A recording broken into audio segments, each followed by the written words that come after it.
இது full complete setup வந்து ஐடியாலேருந்து எல்லாமே பண்ணது தம்பிங்க. இந்த மாட்டு பண்ணையை டெவலப் பண்ணுறது பூரா தம்பியோட ஃபுல் முயற்சி, ஹார்ட் ஒர்க், அவரோட தனி ஹார்ட் ஒர்க்குங்க. இது பால் தானே?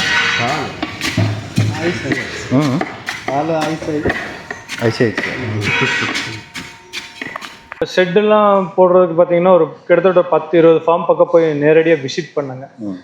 அது கம்பெனி நம்மளே வச்சுருக்கோம். ஓன் பேக்கிங் அண்ணா எல்லாமே பார்த்துக்குவாருங்க. இந்த செக்டர் பூரா நான் பார்த்துக்குவேன். அண்ணா வந்து ஃபுல்லாக கம்பெனி பூரா அண்ணா இதுங்க. நான் இங்கே எல்லாம் ப்ரொடக்ஷன் பண்ணி அண்ணா கிட்ட கொடுத்துருவோம். அண்ணா வந்து பேக் பண்ணி அவர் டெலிவரி, அவரோட இது எல்லாமே அவரோட சம் லேபர்ஸ் வச்சு மெயின்டைன் பண்ணிட்டு இருக்காரு. இனிஷியலாக வந்து தம்பி வந்து நம்மளுக்கு பண்ணிட்டு இருந்தாருங்க. மாட்டு பண்ணையில் வந்து ஒரு 10 மாடு வச்சு பண்ணி லோக்கலில் கொடுத்துட்டு சொசைட்டிக்கு கொடுத்துட்டு இருந்தார். அப்புறம் நான் யூஎஸ்லேருந்து வந்தது, ஓகே நம்ம இன்னும் கொஞ்சம் வேல்யூ ஆட் பண்ணலாம், என்ன பண்ணலாம் யோசிக்கலாம் ஆகும்போது தான் சரி நம்மளே வந்து ப்ராசஸ் பண்ணி பேக் பண்ணி அது போக அது கூட என்னென்ன கர்டு, பன்னீர் இதெல்லாமே சேர்த்து கொடுக்கலாம் அப்படிங்கிற மாதிரி ஒரு தாட் ப்ராசஸ் வந்து அதுக்கப்புறம் ஒரு ரிசர்ச் பண்ணி ஒரு சின்ன கம்பெனியாக சின்னதாக ஃபஸ்ட்டு தொடங்கும் போது ஒரு 50 லிட்டரில் தான் தொடங்குது. இப்போ வந்து நியர்லி ஒரு 1000 லிட்டர்ஸ் வரைக்கும் நம்ம பண்ணிகிட்ருக்கோம். பவானியார் இருக்குங்க. தண்ணி வசதியெல்லாம் உங்களுக்கு நல்லா? எங்களுக்கு பவானியார் தண்ணி இருக்குங்க, கிணத்து தண்ணி இருக்குது, போர் தண்ணி இருக்குங்க. முக்கியமாக இந்த மாதிரி ஃபார்ம் இது பண்ணுறதுக்கு நல்லா தண்ணி வசதி தேவைங்க. தண்ணி வடிகிறதுக்கான நல்ல ஃபெசிலிட்டிஸ் எல்லாமே இருக்கணுங்க.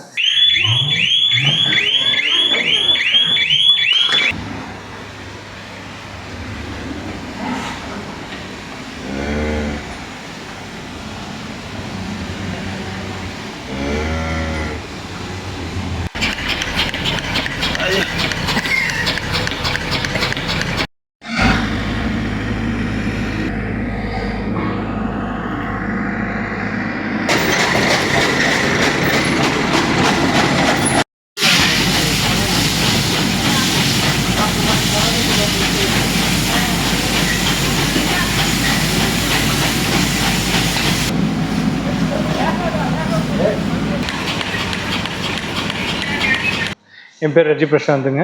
நான் பிஇ சிவில் இன்ஜினியரிங் முடிச்சிருக்கேன். முடிச்சுட்டு இப்போ ஒரு 10 இயர்ஸாக இந்த டைரி ஃபார்ம் மெயின்டைன் பண்ணி ஒர்க் போயிட்டுருக்குங்க. இப்போ இந்த மாட்டு பண்ண எப்படி ஆரம்பிச்சிங்க? அது எப்படி? ஆக்சுவலாக பிஇ முடிச்சுட்டு 1 இயர் எக்ஸ்ட்ரா ஒர்க் பண்ணிட்டுருந்தேங்க. ஒர்க் பண்ணிட்டு அங்கே சேலரி பார்த்தீங்கன்னா ஒரு 8000 அந்த மாதிரி தான் எனக்கு கொடுத்தாங்க. ஸோ அப்போவே ஒரு 2 மாடு அப்பா வச்சுருந்தாரு, அதை நான் தான் மெயின்டைன் பண்ணேன். பண்ணும்போது ஒரு 3000 4000 பக்கம் வந்துச்சு. ஒரு 2 மாடு 3 மாடு வைக்கும்போது ஒரு 3000 4000 கிடச்சிது. உடனே நான் பார்த்தேன், சரி ஏன் நம்ம போய் 8000 சேலரிக்கு இன்னும் கொஞ்சம் டெவலப் பண்ணி நம்ம ஓன் பிஸ்னஸாகவே போய்க்கலாமே அப்படின்ட்டு தான் நான் இந்த ஃபீல்டில் ஸ்டார்ட் பண்ணது. ஒரு 4 மாடில் ஸ்டார்ட் பண்ணது தான் இப்போ 50 மாடில் வந்து நிற்கிதுங்க. இப்போ ஃபீடு கொடுக்குறீங்களா? ஆமாங்க. இது எப்படி, என்ன மாதிரியான ஃபீடு கொடுக்குறீங்க? நாங்கள் மற்றவங்க மாதிரி தண்ணியிலலாம் கலக்கியெல்லாம் கொடுக்குறது இல்லைங்க, அப்படியே ட்ரை ஃபீடாக கொடுத்துட்றோம். கோதுமை வேஸ்ட்டும் பெல்லட் ஃபீடும் மிக்ஸ் பண்ணி சமையல் சோடா கொஞ்சம் ஜீரண கோளாறுக்கு வராமல் இருக்கிறதுக்காக சேர்த்து மாடுகளுக்கு கொடுத்துட்ருக்கோங்க டெய்லி. ஃபுல் இந்த கறவை பசுகளுக்கு வந்து ஃபுல்லாக ப்ரோட்டீன் ஃபீடாக நல்லா கருது பேபிகான் இருக்க மாதிரி பச்சை புல்லு தான் கொடுப்போங்க. காலையில் ஒரு 15 கிலோ, ஈவினிங் ஒரு 15 கிலோ கொடுப்போங்க. கவு வெரைட்டிஸ் பற்றி சொல்லுங்களேன். எங்கிட்ட மேக்ஸிமம் எல்லாமே ஹெச்எஃப் தான் இருக்குங்க. ஒரே ஒரு ஜெர்சி தான் இருக்குது. ஹெச்எஃப்னாலே ஹெச்எஃப் கிராஸுங்க. இது பார்த்தீங்கன்னா ஒரு 90% ஒரு 80% 70% அந்த மாதிரி கவு வெரைட்டிஸ் தான் எங்கிட்ட இருக்குங்க. ஒரு மில்கிங்கில் வந்து எவ்வளோ ஒரு நாளைக்கு பால் கறக்கும்? இதில் ஒரு 20 to 25 லிட்டர்ஸ் பக்கம் இருக்குங்க. 20 above 18 தான் எங்கிட்ட இருக்குது. பிலோ 18 எந்த கவும் எங்கிட்ட இல்லைங்க. எல்லாமே 18 நல்லா ப்ரீடாக, நல்லா ரொம்ப ஹை ப்ரீடும் இல்லை, லோவாக இல்லை, மீடியமாக. அப்போ தான் எங்களுக்கு வந்து மெடிக்கல் இஷ்யூஸ் வர்றது இல்லைங்க. கொஞ்சம் கிராஸ் ப்ரீடாக இருக்கும்போது வந்து நல்லா மெயின்டெனன்ஸுக்கு ஃப்ரீயாக இருக்குது, எந்த இஷ்யூஸும் வர்றதில்லை. நாங்கள் மேக்ஸிமம் ஆர்டிஃபிஷியல் செமினேஷன் கூட புல் யூஸ் பண்ணிருக்கோம். அதனால் அது கூட டாக்டர்ஸை கொஞ்சம் வர அளவுக்கு மெயின்டைன் பண்ணுறோம் ஃபார்ம். புல்லு யூஸ் பண்ணுறீங்களா? புல்லு நம்மகிட்ட புல்லு இருக்கா? ஒரு புல் இருக்குங்க. இப்போ கண்ணு போட்டுச்சுன்னா எவ்வளோ நாள் பால் கொடுப்பாங்க? 3 மாதம் வரைக்கும் நல்லா பால் கொடுப்போங்க. நல்லா ப்ரீடாக இருந்துச்சு, நல்லா எல்லாம் சொல்லி சுத்தம் எல்லாமே ப்ரீடு ஓகேவாக இருந்தால் கண்ணுக்கு ஒரு 3 மாதம் வரைக்கும் டெய்லி 6 லிட்டர்ஸ் கொடுப்போங்க. 6 லிட்டர் வரைக்கும் ஒரு நாளைக்கு ஒரு கண்ணுக்குட்டிக்கு பால் கொடுப்போங்க. நல்ல ஒரு 3 மாதம் போது ஓரளவுக்கு நல்லா தயாராகிடும். தயார் பண்ணதும் அதை வெளியே மேய்ச்சல் கொடுத்துருவாங்க. நீங்கள் இப்போ யூரின்வும் இந்த வேஸ்ட் வாட்டர் கழுவுறது எல்லாமே ஒரு டேங்க்கில் கலெக்ட் பண்ணுறதுக்கு ரெடி பண்ணிட்டு இருக்கோங்க. அதை கலெக்ட் பண்ணி டேங்கர் மூலிமா தோப்புகளுக்கு சேல் பண்ணுறாங்க. தென்னை மரத்துக்கும் பாக்கு மரத்துக்கெல்லாம் சேல் பண்ணுற மாதிரி ஐடியா பிளான் பண்ணிட்டு இருக்கோங்க.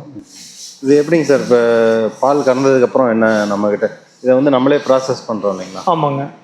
இதை பற்றி கொஞ்சம் சொல்லுங்கள். இப்போது நாங்கள் own product B12 milk back பண்ணுறதுனால சுத்தம் ஆரோக்கியமாக நல்லா மணமாக பால் வேணும் எங்களுக்கு. ஸோ வந்து அதுக்காக தான் நாங்கள் ஃபீடு வந்து நல்லா மக்காசோள பேபிக்கான போடுறோங்க. அப்போ மக்காசோளம் வந்து நல்லா ஸ்வீட்டுங்க, நல்லா இது ப்ரோட்டீன் ஜாஸ்தி இருக்கும், அது மணமாகவும் இருக்குங்க. பால் ஃபேட் எஸ்என்எஃப் நல்லா இருக்குங்க மக்காசோளம் ஃபுல் அண்ட் ஃபுல் யூஸ் பண்ணுறதுனால. ஸோ டெய்லி அப்படியே ஃப்ரெஷ்ஷாக கறந்துங்க டேரெக்டாக கம்பெனிக்கு கொண்டு போய் உடனே பேஸ்டரைஸ் பண்ணி ஹோமோஜினைஸ் பண்ணி பேக் பண்ணிடுறோங்க. இல்லைன்னா இந்த அளவுக்கு நீட்டாக மெயின்டைன் பண்ண முடியாது.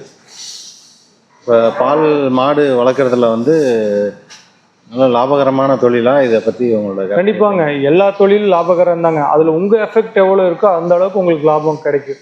சரிங்களா? சும்மா நம்ம பணத்தை வச்சுருக்கோம் 10 மாடு வாங்கி விடலாம் 4 ஆளை சேர்த்துலாங்கிறதெல்லாம் முடியாதுங்க. இந்த பண்ணையெல்லாம் பார்த்தீங்கன்னா ஒரு 20 கவு வரைக்கும் ஃபுல்லாக நானே தான் ஒர்க் பண்ணுவேன்.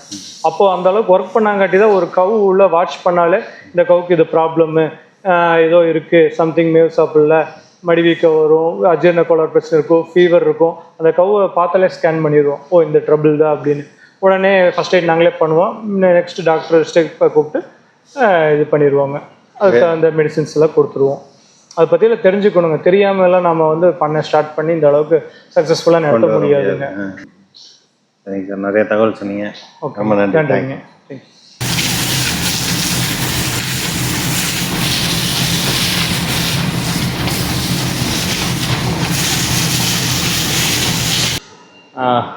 என் பேர் வருணுங்க.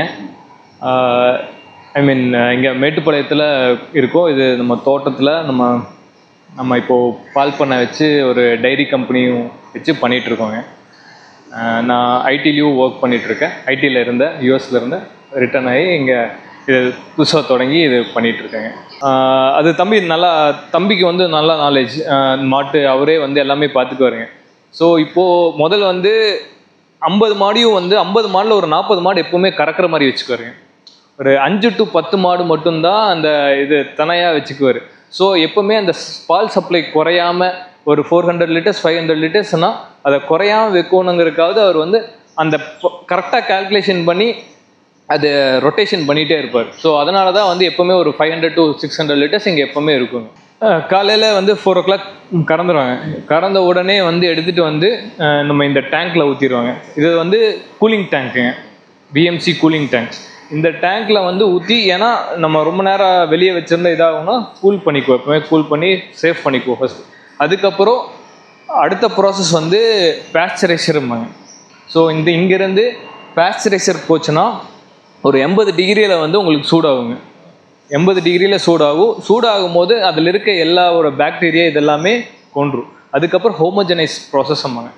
அது வந்து என்ன ப்ராசஸ்னால் உள்ளே இருக்க மைக்ரோப்ஸை வந்து உடச்சி விட்டு, நீங்கள் பேக்கெட் பாலுக்கும் இந்த வீட்டில் வாங்குகிற பாலுக்கு என்ன வித்தியாசம்னா, நீங்கள் பார்த்தீங்கன்னா பேக்கெட் பாலில் பெருசாக ஆடை கட்டாது. ஸோ அதுதான் எல்லோரும் சொல்லுவாங்க அது ஏன் ஆடை கட்டாதுன்னா இந்த ஹோமோஜனைஸுங்கிற ப்ராசஸ் பண்ணுறதுனால தான் அந்த ஆடை கட்டுறது இல்லைங்க. இந்த ஹோமோஜனைஸ் பண்ணும் போது என்னென்னா உள்ளே இருக்க அந்த ஃபேட் கண்டென்ட்டை தனித்தனியாக உடச்சி விட்ருங்க. ஸோ உடச்சி விட்டால் உங்களுக்கு அந்த பாலோட தன்மையும் வந்து டேஸ்ட்டு கொஞ்சம் இன்க்ரீஸ் ஆகும், இதுவும் ஆகும். ஆக்சுவலி பேக்கெட் பால் வந்து அதுதான் ப்ராசஸ். பேஸ்சரைசர் ஹோமோஜனைஸ் பண்ணி அதுக்கப்புறம் சில் பண்ணி பேக்கெட் பண்ணிடுறோம், அவ்வளோதான். ஸோ அதை வந்து ஸ்டோர் பண்ணிக்கோ, கோல்ட் ரூம், பெரிய கோல்ட் ரூம் இருக்குது, அதை ஸ்டோர் பண்ணி அதை டெலிவரி பண்ணுவோம். நம்ம இப்படி ப்ராசஸ் பண்ணும்போது உங்களுக்கு வந்து கிருமிகள் வந்து இது எல்லாமே செத்துறதுனால லைஃப் லாங், அதனால தான் பேக்கெட் பால் 2 நாள் வருதுங்க. சில்லில் இருந்தால் 2 நாள் வருங்க. ஆமாம். ஸோ அதுதான் ப்ராசஸ்ஸுங்க.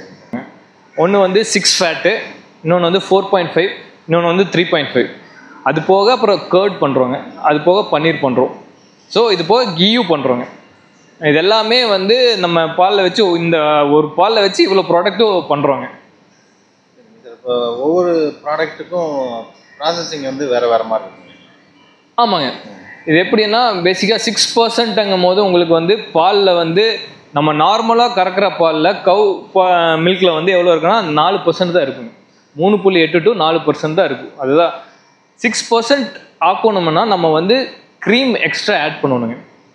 ஸோ க்ரீம் ஆட் பண்ணுறதுனால நம்ம பால்லையே க்ரீம் செப்பரேட்டர்ன்ற ஒரு கான்செப்ட் இருக்குது. அதில் போட்டு நல்ல பாலை உள்ளே போட்டு அது தனியாக க்ரீமை வெளியே எடுத்துருவோம், இந்த பாலை வெளியே எடுத்துருவோம். அந்த க்ரீமை வந்து ஆட் பண்ணோன்னா 4% இருக்கிறது வந்து 6% ஃபேட் ஆயிடும். அது அந்த ஃபேட்டை எக்ஸ்ட்ரா ஃபேட்டாக ஆட் பண்ணுறோம்.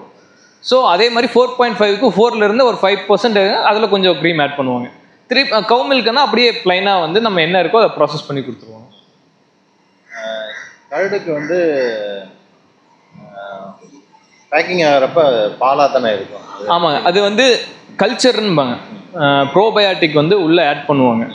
ஸோ அந்த கல்ச்சரை வந்து 45 டிகிரியில் வந்து சூடு பண்ணி 45 டிகிரியில் அந்த ப்ரோபயாட்டிக்கை கல்ச்சரை போட்டோன்னா அது வந்து சூடாக இருக்கும் போதே பேக் பண்ணிடுவாங்க. பேக் பண்ணி நம்ம ஒரு வெளியே வந்து ஒரு 6 மணி நேரம் ஒரு ரூம் டெம்பரேச்சரில் வச்சுருவோம். ஸோ அந்த ரூம் டெம்பரேச்சரில் வரும்போது அந்த சூடுக்கும் இதுக்கும் ஆக்டிவேட் ஆகி உங்களுக்கு கேர்டாக மாறிடும். அதுக்கப்புறம் ஒரு 24 ஹவர்ஸ் கழிச்சு எடுத்து உள்ள கோல்ட் ரூமில் வைப்போம். ஸோ கேர்ட் ப்ராசஸ் மட்டும் கிட்டத்தட்ட ஒரு நாள் ஆயிருங்க. சரிங்க சார். மார்க்கெட்டிங் வந்து எப்படி சார்? மார்க்கெட்டிங் வந்து கொஞ்சம் பிகாஸ் இங்கே பால் பொறுத்த வரைக்கும் நிறைய பிக் பிளேயர்ஸ் எல்லாருமே இருக்காங்க. கொஞ்சம் டஃப் தான். எல்லாருக்கும் சொல்லணும்னா உடனே வந்து இது பார்த்ததுன்னா ஓகே இது ஈஸியாக பண்ணிடலாங்கிற இதே இல்லைங்க. இது இந்த தொழிலில் வந்து நீங்கள் ஹார்ட் ஒர்க் போடணும். 24 ஹவர்ஸ் வந்து ஒரு நாள் கூட லீவ் விட முடியாது. ஏன்னா பால்னா உங்களுக்கு 365 நாளும் வந்து சப்ளை போயிட்டே இருக்கணும். மார்க்கெட்டிங்கில் வந்து நம்ம எவ்வளோதான் மார்க்கெட் பண்ணாலும் அவங்களுக்கு வந்து இப்போது ரீசெண்ட் இதில் மார்க்கெட்டில் வந்து நான் வந்து ஒரிஜினல் ப்ராடக்ட் கொடுக்குறேங்க. இது வந்து இன்ஃபர்மேஷன் நான் ஆக்சுவலி சொல்லணும். நிறைய மக்களுக்கு வந்து நம்ம பாலை வந்து கரெக்டாக சில்னஸில் மெயின்டைன் பண்ணலாம் தான் கெட்டு போயிருங்க. கெட்டு போனாலே பேக்கெட் பால் கெட்டு போச்சு அப்படிங்கிறாங்க. ஆனால் அது கெட்டு போச்சுன்னா நல்ல பால். கெட்டு போகாமல் பால் வந்து அப்படியே இருந்துச்சுன்னா அது பாலில் ஏதோ கலக்கிறாங்கன்னு அர்த்தம். நாங்கள் எதுவுமே கலக்கிறதில்ல. சம்டைம்ஸ் மார்க்கெட்டில் போகும் சில்னஸ் மெயின்டைன் வெயில் காலத்தில் வந்து என்னோடதெல்லாம் வந்து கெட்டு போயிருக்கு. அதனாலேயே வந்து மார்க்கெட் என்னால் பிடிக்கும். இந்த டைமில் வந்து ஒரிஜினலாக கொடுத்தா யாரும் மக்கள் ஏற்றுக்கிறது இல்லை. நீ எனக்கு கெட்டு போகாமல் இருந்தால் போகுது, நீங்கள் என்ன கொடுத்தாலே சரி.